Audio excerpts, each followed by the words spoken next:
अमेरिकेचे राष्ट्राध्यक्ष Donald Trump अखेर नरमले. भारतासह 75 देशांवरील टॅरिफला तुर्तास ब्रेक. भारतावर आधीसारखा 10% आयात कर लागणार. टॅरिफवरच्या ट्रम्पच्या नवीन निर्णयामुळे अमेरिकन शेअर बाजारात मोठी तेजी. गुंतवणूकदारांना दिलासा. भारतीय शेअर बाजारातही तेजी येण्याची शक्यता.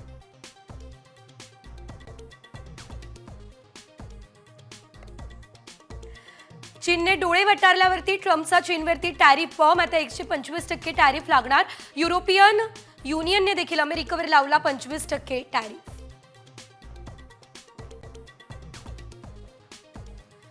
सव्वीस हल्ल्याचा मास्टरमाइंड तहव्वूर राणाला अमेरिकेतून निघालं विमान. तर दुपारी भारतात मध्ये पोहोचणार. NIA करणार राणाची चौकशी.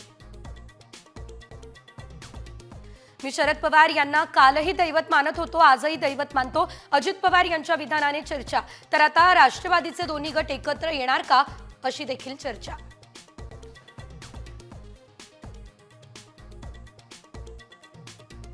संतोष देशमुख हत्येप्रकरणी आता बीडला आज तिसरी सुनावणी.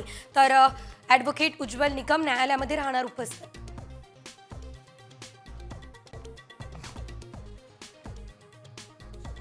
मुंबईमध्ये बंदूकधाऱ्यांचा धुमाकूळ. भर चौकामध्ये रहदारीवेळी बिल्डरवर जीवघेणा हल्ल्याचा प्रयत्न. कारवरती केला गोळ्यांचा वर्षाव. बिल्डर जखमी.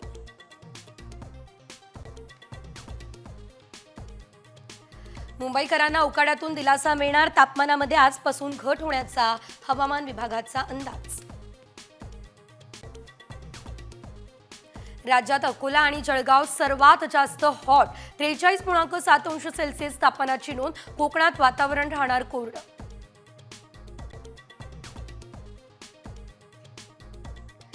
राज्याच्या अनेक भागांमध्ये वादळी वाऱ्यासह गारपिटीचा इशारा. नांदेड, लातूर, धाराशिवमध्ये पावसाच्या हलक्या सरी. विदर्भात गडगडाटासह पावसाची शक्यता.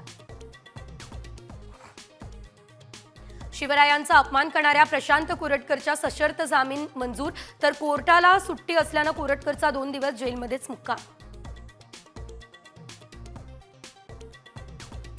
गुजरात टायटन्सचा विजयी चौकार. राजस्थानचा 58 धावांनी धुव्वा. प्रसिद्ध कृष्णात चमकला.